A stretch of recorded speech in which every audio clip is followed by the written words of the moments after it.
Assalamualaikum warahmatullahi wabarakatuh.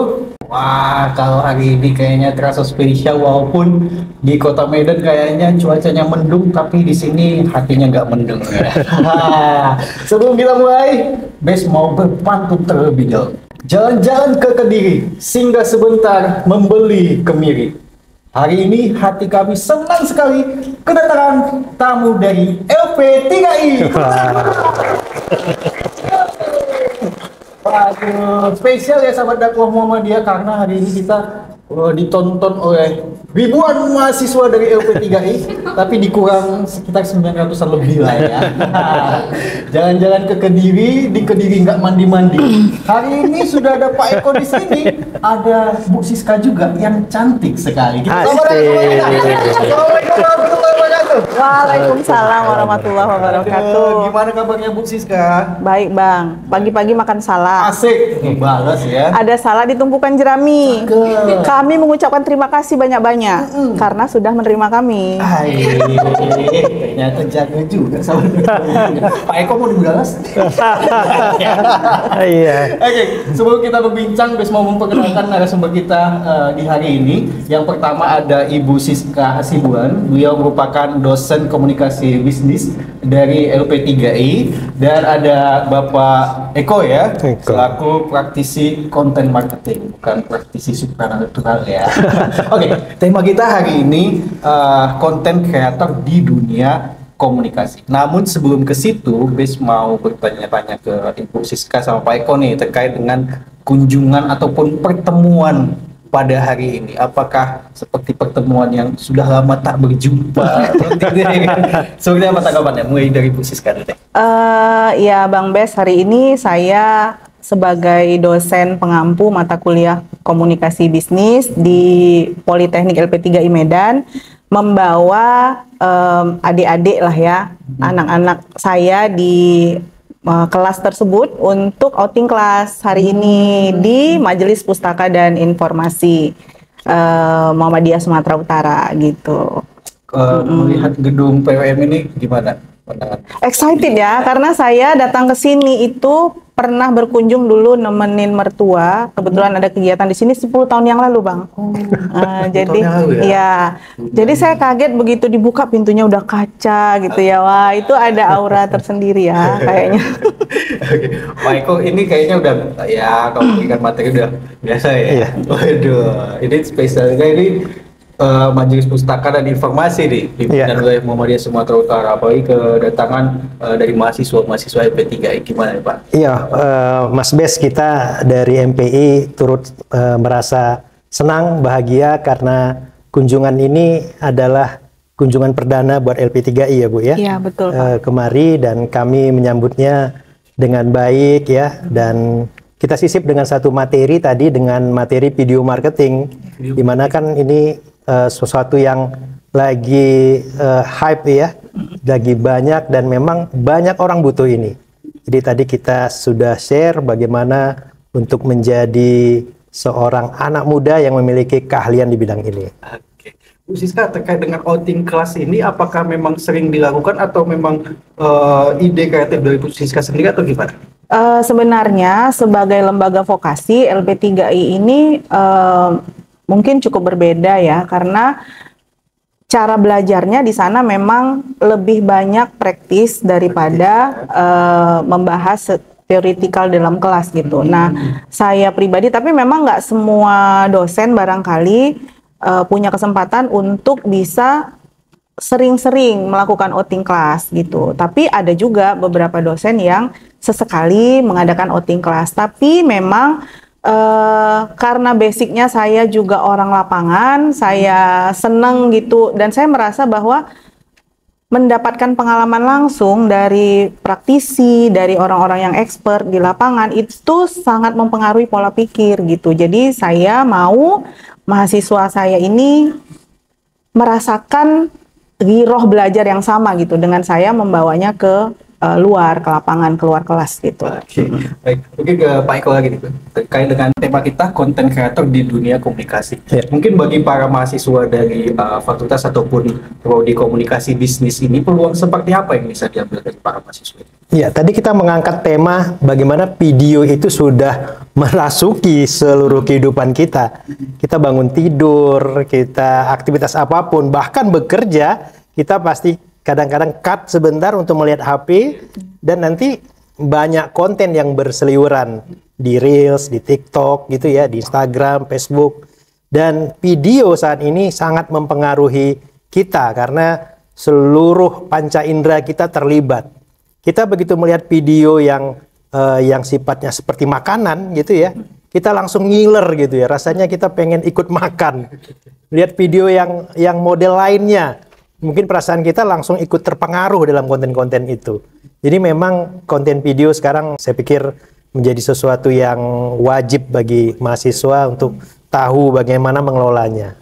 Demikian. Jangan kan bangun tidur, pas tidur tuh bisa sambil Oh iya. Tapi kalau dari Ibu Siska sendiri melihat mahasiswa-mahasiswanya nih, ya kan, ada nggak terlihat kayak potensi-potensi untuk jadi konten kreator ini? Berani bayar berapa? Wah, ini piro ya gitu. Ada sih sebenarnya, Bang. Mereka ini sebenarnya punya bakat terpendam, tapi kadang-kadang kontennya itu kalau orang bule bilang mboh popuai gitu ya. Jadi seperti yang tadi sudah kita bahas, kadang-kadang ya Pak Eko, kalau generasi sekarang kan saya nggak tahu apa yang mau disembunyikan, tapi di media sosialnya lebih banyak terlihat bagian belakang dirinya gitu ya, bukannya wajah gitu, tapi followernya banyak gitu kan. Nah, jadi memang saya sih berharap dengan pengalaman ini mereka akhirnya punya rasa untuk ingin memperlakukan media sosialnya dengan cara yang lebih positif, itu aja sih. Oke. Kalau dari Pak Eko kan praktisi juga, bahkan ya bisa dibilang kayak konten kreator juga. Ya kan, kemarin waktu pas ibadah haji, waduh, minimal itu 50.000 views itu di Instagram, ya kan. Nah, seperti apa membangun itu, Pak? Ya, sebenarnya semua itu berawal dari kita memahami diri kita sendiri, di mana kekuatan dan kelemahan kita, dan disesuaikan dengan tema-tema yang lagi tren. Waktu itu meledak informasi tentang ibadah haji. Saya berangkat tahun 2023. Tujuannya hanya untuk dokumentasi pribadi, simpan semua foto kegiatan-kegiatan. Tapi begitu 2 bulan sebelum Haji 2024, kepikiran bagaimana konten-konten itu dijadikan video, dijadikan edukasi.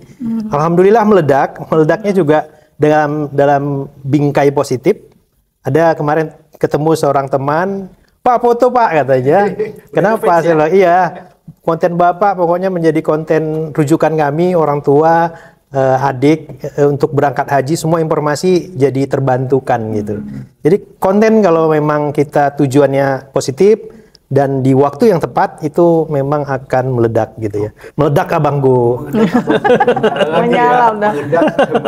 Tapi itu apakah memang harus sesuai passionnya atau gimana nih? Memang iya harus sesuai passion, karena sesuatu yang kita senangi itu akan kita dalami. Saya kemarin ada satu mahasiswa di Jogja dari Medan. Saya bilang, kamu suka jalan-jalan ke kafe kemana? Jadiin konten. Ini sekarang dia lagi buat konten itu. Sudah ada 10 kontennya dan menarik. Udah mulai naik lah gitu. Jadi karena dia suka nongkrong di kafe. Jadi kafe-kafe itu dijadiin konten buat dia. Jadi memang harus sesuatu yang kita senangi. Kalau menjaga konsistensi sendiri tipsnya gimana, Pak? Konsistensi itu memang berhubungan dengan profit. Jadi dengan profit ya, ada untungnya. Ada untungnya kadang-kadang bisa dinilai apakah dengan uang secara langsung, apakah dinilai dengan ketenaran gitu ya, yang disebut oleh buku itu namanya mata uang sosial sekarang gitu ya. Buku Contagious itu dia menyebutnya sebagai mata uang sosial. Kenapa kita mau berlama-lama ngeliatin reels orang, video orang, atau main games? Karena di situ kita diakui, mungkin kita memiliki peringkat gitu. Jadi memang konsisten itu berhubungan dengan keuntungan tadi. Apa untungnya buat saya? Sehingga saya bisa konsisten. Dan tentu saja ada mentornya. Ada mentor. Jadi pada saat saya down gitu ya, karena kan buat konten itu juga nggak gampang. Ada temen, ada orang yang kita bisa tanyakan, yang motivasi kita sehingga kita bisa buat terus gitu ya. Ada mentor ya, itu kuncinya, jangan pasrah aja gitu ya. Iya. Oke, tapi terkait dengan LP3 ini, khususnya di komunikasi bisnis, itu seperti apa perkembangan dari prodi ini, Bu?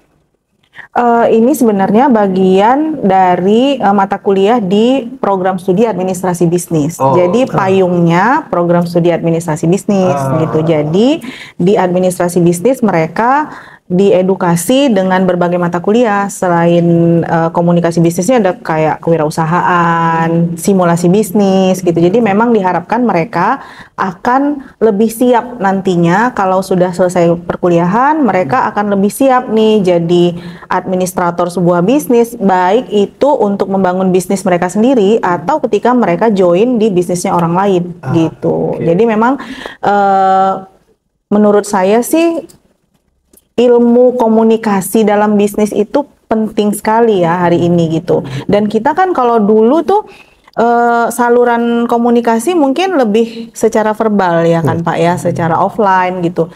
Nah sekarang ini yang lebih bahaya tuh sebenarnya komunikasi melalui media semacam gadget gitu. Banyak orang yang gagal paham, sering sekali orang rusak pertemanannya gitu karena salah ngirim emoticon misalnya gitu. Jadi kan komunikasi ini kompleks sebenarnya hari ini gitu. Bahkan sekarang Pak Eko hari ini mengajarkan kita bagaimana berkomunikasi dengan masyarakat, dengan orang-orang di luar diri kita melalui sebuah video. Nah itu udah lebih stepnya udah lebih lagi gitu ya kan Pak Eko ya gitu. Ya. Tadi ada yang senyum-senyum karena emoticon, kayaknya pernah berselisih. Ya, mereka ini memang pengabdi emoticon dia gitu ya. Tapi ini mahasiswanya dari apa, semester berapa nih? Semester 3. Oh, mereka masih baru kan ya? Masih fresh ya kan Bang ya. Masih fresh. Iya. Oke, terkait dengan konten kreator di dunia komunikasi. Kalau dari Ibu sendiri melihat konten kreator itu apalagi di Medan, itu sudah cukup banyak kah? Kalau di Medan banyak sekali sepertinya ya, dan kayaknya famous ya konten kreator Medan ini, dan saya nggak terlalu mengikuti sebenarnya, tapi ada beberapa konten kreator Medan itu yang menarik gitu, tapi kebanyakan sih lucu-lucu ya, mungkin karena logatnya gitu ya, atau memang materi yang mereka suguhkan rata-rata sih nggak terlalu serius ya. Sementara saya secara pribadi bukan orang yang terlalu menikmati konten lawak-lawak gitu. Jadi saya biasanya nyari konten itu yang informatif, yang edukatif. Makanya saya kemarin kepingin kesini karena saya menikmati podcastnya Majelis Pustaka ini gitu. Podcast Infomu. Iya. Kalau nggak salah udah hampir episode ke-70, Bu. Iya. Nanti insya Allah episode 100 kita di luar negeri, insya Allah. Alhamdulillah. Butuh orang yang bawain tas Bang mungkin. Kalau butuh host cewek. Oke, sahabat dakwah Muhammadiyah, jangan kemana-mana dulu. Kayaknya masih banyak pertanyaan bisnis ini, tapi kayaknya kita break dulu ya, Pak Bu. Oke. Buat sahabat dakwah Muhammadiyah, jangan kemana-mana dulu, dan pastikan kamu sudah subscribe, like, comment, dan share di YouTube channel kita di Muhammadiyah Smooth Channel, dan jangan di skip iklannya supaya ya konten ini bisa terus berkembang. Oke, jangan kemana-mana, kita break sejenak. Dalam rangka memperingati Hari Pers dan Literasi Muhammadiyah, penerbit Suara Muhammadiyah bermaksud menerbitkan buku tokoh penting literasi dan pers persyarikatan. Buku tersebut berjudul Haji Fahrudin, Lokomotif Literasi dan Pers Islam. Buku Haji Fahrudin, Lokomotif Literasi dan Pers Islam adalah sebuah biografi yang mengisahkan perjalanan hidup Haji Fahrudin, seorang tokoh pergerakan yang penting dalam sejarah Muhammadiyah dan dunia pers di Indonesia. Buku ini diharapkan dapat menambah koleksi bacaan tentang tokoh pers dan literasi serta memberikan inspirasi bagi pembaca tentang peran penting Fahrudin dalam memajukan persyarikatan Muhammadiyah dan pergerakan nasional. Haji Fahrudin seorang intelektual yang tajam dan kritis, dikenal karena dedikasinya yang luar biasa terhadap dunia literasi dan pers. Melalui tulisan-tulisannya yang tajam, ia berhasil menyuarakan perlawanan terhadap penjajahan dan ketidakadilan. Buku ini mengajak pembaca untuk menyelami kehidupan seorang jurnalis yang berani, yang menggunakan pena sebagai senjata untuk melawan penindasan dan menggalang semangat kemerdekaan. Selain sebagai jurnalis, Haji Fahrudin juga dikenal sebagai seorang aktivis yang aktif dalam berbagai organisasi pergerakan. Kontribusinya dalam Muhammadiyah tidak hanya memperkuat posisi organisasi tersebut sebagai salah satu gerakan Islam terbesar di Indonesia, tetapi juga memperluas pengaruhnya dalam masyarakat. Dalam buku ini, pembaca akan menemukan bagaimana Fahrudin memanfaatkan jaringan dan kekayaannya untuk mendukung berbagai kegiatan dakwah dan amal usaha Muhammadiyah. Haji Fahrudin adalah simbol semangat perlawanan tanpa kekerasan. Ia menunjukkan bahwa perjuangan untuk kemerdekaan dan keadilan tidak harus dilakukan dengan senjata, tetapi bisa melalui kata-kata dan tulisan yang menggugah kesadaran masyarakat. Buku ini juga mengungkap sisi pribadi Haji Fahrudin yang jarang diketahui publik. Meskipun lahir dari keluarga yang dekat dengan keraton, jiwa anti-feodalnya sudah tumbuh sejak dini. Fahrudin memilih jalan hidup yang mandiri, belajar secara otodidak, dan mengabdikan seluruh hidupnya untuk dakwah dan perjuangan. Akhirnya, buku ini diharapkan dapat memberikan wawasan baru dan inspirasi bagi para pembaca, terutama dalam memahami peran penting pers dan literasi dalam pergerakan nasional. Melalui kisah hidup Haji Fahrudin, kita diingatkan bahwa setiap tulisan memiliki kekuatan untuk merubah dunia, dan setiap individu memiliki potensi untuk menjadi agen perubahan.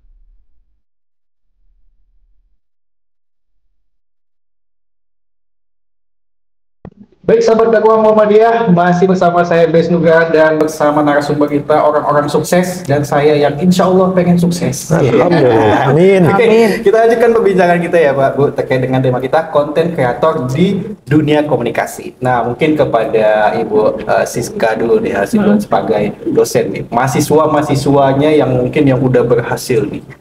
Terkait dengan sukses story-nya lah. Sukses story ya. Nanti mungkin bisa kita undang langsung aja kali ya Bang ya. Karena apa ya, saya juga definisi sukses ini beda-beda ya. Beda, ya? Iya. Sukses menimbulkan viewers kah atau sukses apa nih sekarang gitu. Harus ini juga iya kan. Karena sukses, definisi sukses buat saya mungkin sama Bang Bes biasa-biasa aja mungkin ya. Atau sama Pak Eko beda lagi suksesnya kan beda gitu. Tapi terkait dengan mahasiswa LP3 ini mungkin banyak berhasil. Nah, kegiatan mereka outing kelas ini itu apa sih tugas-tugas mereka?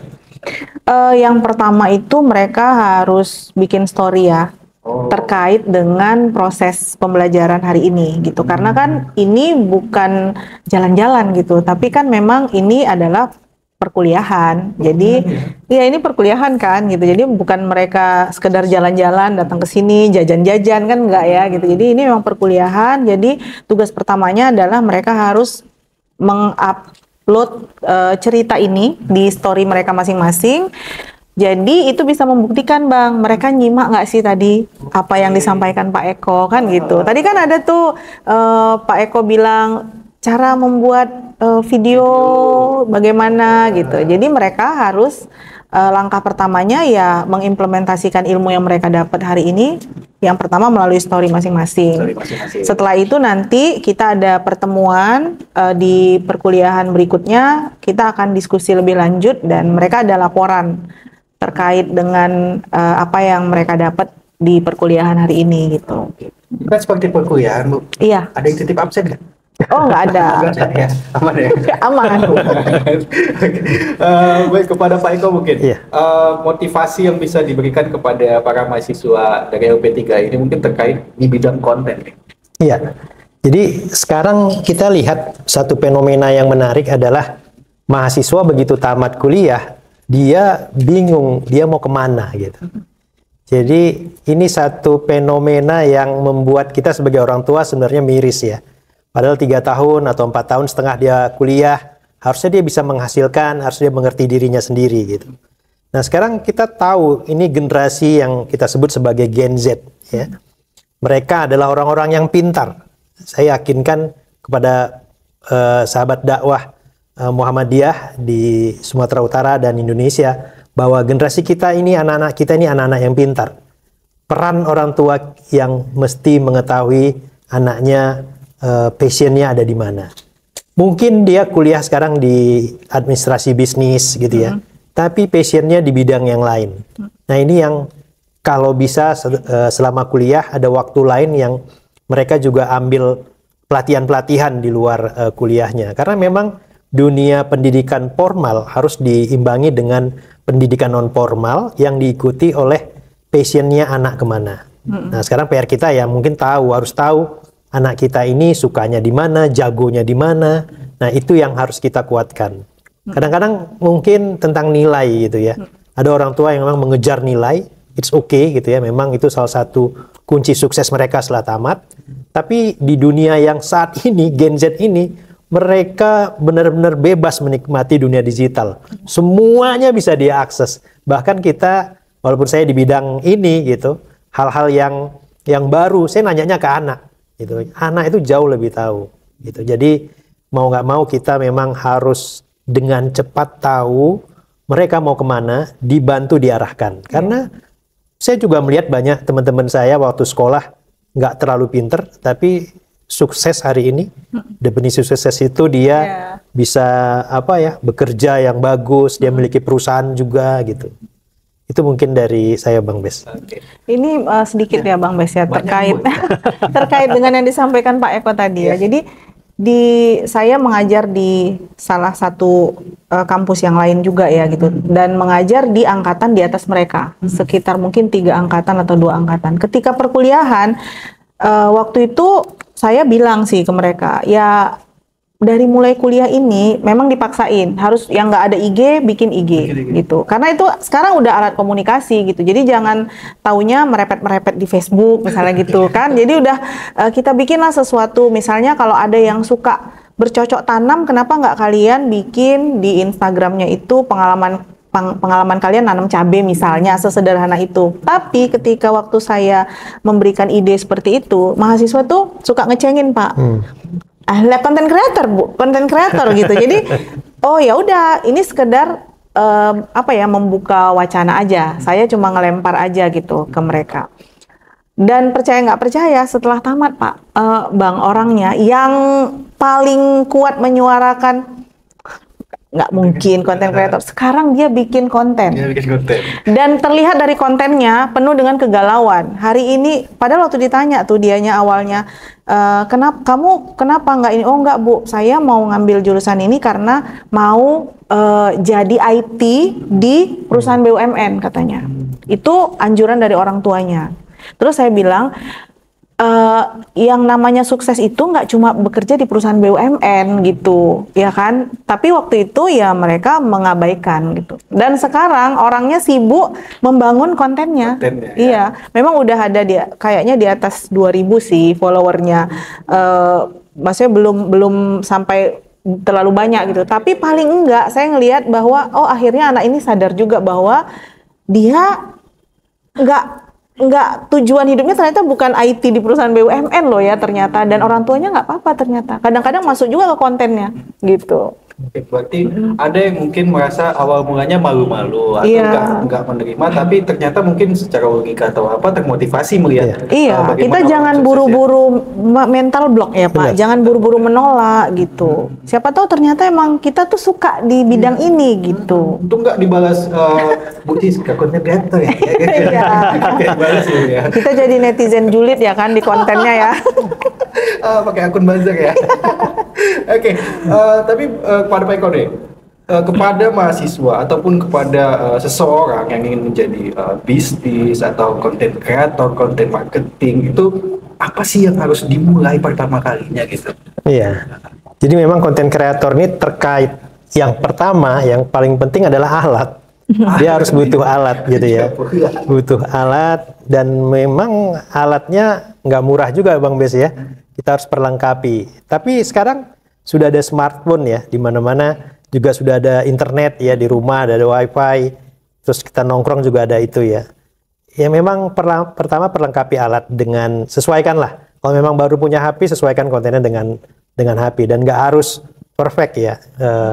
Naikkan saja mungkin dalam bentuk video. Sekarang durasi juga nggak harus panjang ya, bisa 9 menit, bisa 8 menit, karena orang-orang hanya melihat konten kita itu di 3 detik pertama ya. Kalau memang menarik, bagus, yang mungkin disebut dengan hook gitu ya.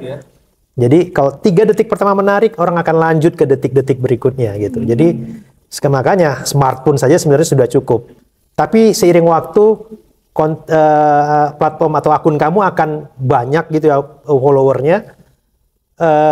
Cobalah jangan terpancing untuk membuat konten-konten negatif gitu ya, karena kan memang masyarakat kita yang negatif ini suka pula nontonnya Bang Bes.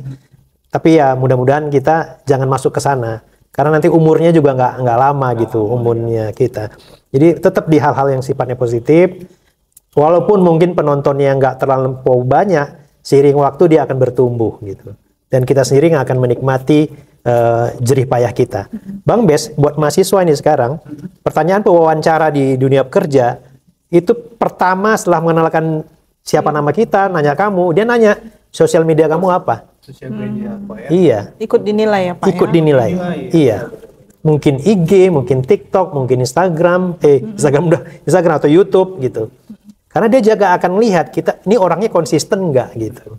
Nah, jadi sekarang mahasiswa nih semester 3, pastikan 1,5 tahun ini isi Instagramnya gitu ya, itu dengan hal yang sesuai dengan target kantor kita. Mungkin mau ke BUMN tadi ya, ya sesuaikan dengan kapasitas target jadi perusahaannya. semacam portfolio jadinya. Jadi ya, Pak, portfolio. Ya, itu tes pertama untuk di administrasi biasanya. Anaknya bagus gitu ya. ternyata dibuka sama HRD-nya. Konten sumpah serapah Pak di awal ya kan, auto diblok. Udah nggak akan diterima ya, auto nggak dipanggil. Baik, mungkin kita di penghujung acara kepada Bu Siska mungkin berikan motivasi atau pesan kepada para mahasiswa ataupun orang-orang di luar sana, kepada sahabat dakwah Muhammadiyah yang mungkin ingin memulai menjadi seorang content creator atau bahkan menjadi seorang pebisnis kan. Apa ya? Saya sih zaman ini memang sudah terlanjur digital, suka atau nggak suka, kita memang sudah sampai di titik ini.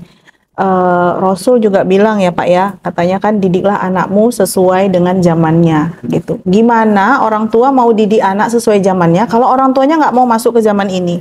Banyak orang tua hari ini yang kalau misalnya ngelihat anak-anak megang gadget gitu, handphone aja gitu ya kan, udah marah duluan, matanya kayak mau keluar gitu. Kayaknya kan dipraktekkan di rumah. Iya.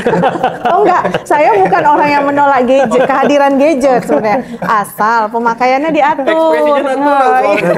Enggak, soalnya gini sering Bang, kita kadang-kadang ada kan misal di masjid kita nggak bawa mushaf Quran misalnya, atau di public zone kita tuh misalnya baca Quran dengan pakai gadget. Orang tuh nggak tahu kan ya bahwa kita sedang mengaji gitu. Udah tua pun cuma handphone aja yang dipikirkan ya kan gitu. Jadi maksudnya kita tidak usahlah terlalu menolak gitu apa-apa yang ada hari ini. Cukup kita menyikapinya dengan baik versi kita gitu kan. Setiap orang punya value masing-masing gitu, dan nggak perlu juga ngejudge zaman yang sudah seperti ini atau anak-anak muda yang adaptable ini. Sebaiknya malah kalau menurut saya orang tua harus terjun ke dunia anak muda untuk belajar. Bahkan saya lebih suka malah sekarang, bukan berarti temenan sama orang seusia saya nggak penting ya, penting juga, tapi saya sudah sejak lama membuka diri untuk berteman dengan orang-orang yang usianya jauh di bawah saya, beda generasi, karena memang kita perlu tahu gitu di zaman ini nih sudah sampai di mana sih gitu, udah sampai di mana, karena ilmu pengetahuan ini cepat sekali kan dengan dunia digital hari ini gitu. Jadi pesan saya sih untuk orang tua, jangan pernah menolak apa-apa yang ada di zaman ini, dunia digital gitu. Lebih baik kita lebih adaptable aja gitu, beradaptasi gitu kan, sikapi saja dengan positif versi kita gitu kalau saya sih. Penggunaan gadget secara sehat lah ya. Iya gitu. Oke. Mungkin kepada Pak Eko ya, karena sahabat dakwah Muhammadiyah mengundang Pak Eko ini cukup sulit ya kan. Ini alhamdulillah nih bisa gratis ya kan. Enggak mendingan jutaan juga. Pesan kepada sahabat dakwah Muhammadiyah. Baik, sekarang kita dunia sudah di digital, mau nggak mau kita sehari-hari kelihat lah berapa jam gitu atau berapa menit kelihat. Nah sekarang sebarkan hal yang sifatnya positif. Buat teman-teman mahasiswa juga, sekarang mulailah learn, pelajari kamu di bagian mana sukanya, passionnya, kemudian create, kamu buatlah kontennya, sesimpel apapun buat aja lalu share, berani bagikan. Anak-anak sekarang memang pengennya misterius gitu ya, supaya ya gimana lah seseorang bisa mencari dia tapi nggak terlalu kelihatan. Tapi kalau tujuan kalian sekarang adalah mencari kerja atau buka usaha, share aja. Jangan takut diejek ya, atau jangan takut dikata-katai, wah kontennya jelek, buatnya jelek, suaranya jelek atau apa gitu. Karena semua karya itu akan menghasilkan detik demi detik karya kamu sehingga platform itu menghargai ya. Namanya media teman-teman, namanya media. Ingat media itu suka konten. Jadi katanya Pak berapa efektifnya dalam seminggu untuk membuat reels? Berapa tuh? Itu pertanyaan seringnya kita sebagai kreator ya. Kuncinya adalah sebanyaknya. Makin banyak platformnya makin suka gitu. Jadi makin banyak kita buat, sehari 10 Pak. Kalau kuat, kalau bisa silakan gitu. Dari 10 tadi akan menghasilkan mungkin masing-masing 100, jadinya kan 1000 juga, view juga. Nah, platform suka, jadi semakin banyak, semakin disukai. Tapi harus konsisten. Jangan hari ini 10, besok nggak ada, besok nggak ada, baru setahun nggak ada. Udah tamat, baru bikin lagi baru bikin Pak. lagi gitu ya. Hiatus katanya.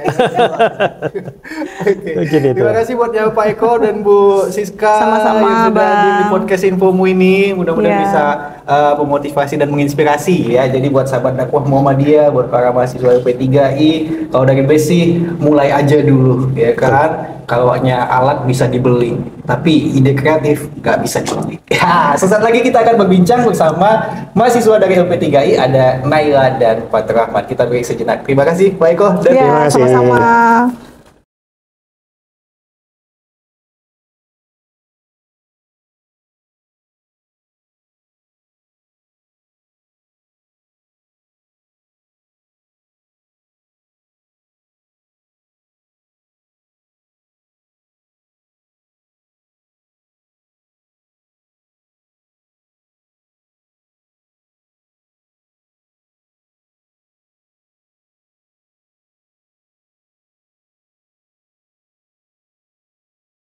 Baik sahabat dakwah Muhammadiyah, masih bersama saya Besnuga dan adik-adik dari LP3I, ada Naila dan Fatur Rahman. Assalamualaikum. Waalaikumsalam. Waduh, ini calon-calon konten kreator ya dari LP3I. Aduh. Nah, mungkin boleh perkenalkan diri masing-masing dari Naila. Ya, izin memperkenalkan diri Bang, nama saya Naila Azmi, biasanya dipanggil Naila. Saya salah satu mahasiswa Politeknik LP3I berasal dari jurusan Administrasi Bisnis. Administrasi bisnis. Tinggal daerah mana nih? Saya berasal dari Kota Binjai bagian utara, Bang. Binjai. Jauh nggak ke kampus? Lumayan. Lumayan. Waduh, ini perjuangannya luar biasa nih ya ke LP3I. LP3I kompetensi pasti. Oke, kalau dari Fatur Rahman, perkenalkan diri. Saya Hafiz Nur Fatur Rahman, biasanya teman-teman saya manggilnya Fatur. Fatur ya. Saya asal saya dari Labuan Batu, Rantau Prapat. Tapi di Medan saya domisili di Marendal, di Jalan Kebun Kopi. Jalan Kebun Kopi. Masih banyak kopi situ. Mungkin cuma julukannya aja. Bukannya aja. Berarti ini merantau atau gimana? Merantau. Merantau Iya. ya. Waduh, kita akan mendengar ceritanya Fatur Rahman ya, bagaimana suka dukanya merantau di kota Medan. Tapi pandangan kalian melihat hari ini berkunjung ke MPI, ke gedung dakwah Muhammadiyah Sumatera Utara seperti apa? mungkin dari Fatur Rahmat? Sangat bersyukur ya. Bisa berhadir di lembaga sebesar Muhammadiyah ini, Bang. Dan diberikan wawasan-wawasan yang sangat banyak tadi, Bang. Khususnya tadi di bagaimana cara kita untuk memulai sebagai kreator video, konten kreator seperti itu. Baik untuk bisnisnya sendiri ataupun untuk menjadi vlogger diri masing-masing. Oke. Naila, udah mikir ya? Tadi kan Iya. Dari saya itu sangat bersyukur ya dan merasa bangga karena bisa masuk ke gedung ini, karena seperti yang Bapak tadi bilang, itu nggak semua orang bisa masuk dan nggak semua mahasiswa dari universitas mana yang bisa masuk bebas kemari. Jadi saya merasa sangat bersyukur dan bangga bisa masuk kemari. Dari Bapak Eko. Oh, Pak Eko. Dari materi yang saya dapatkan di sini itu sangat bermanfaat ya untuk saya, karena saya memang ada berpikiran untuk menjadi konten kreator.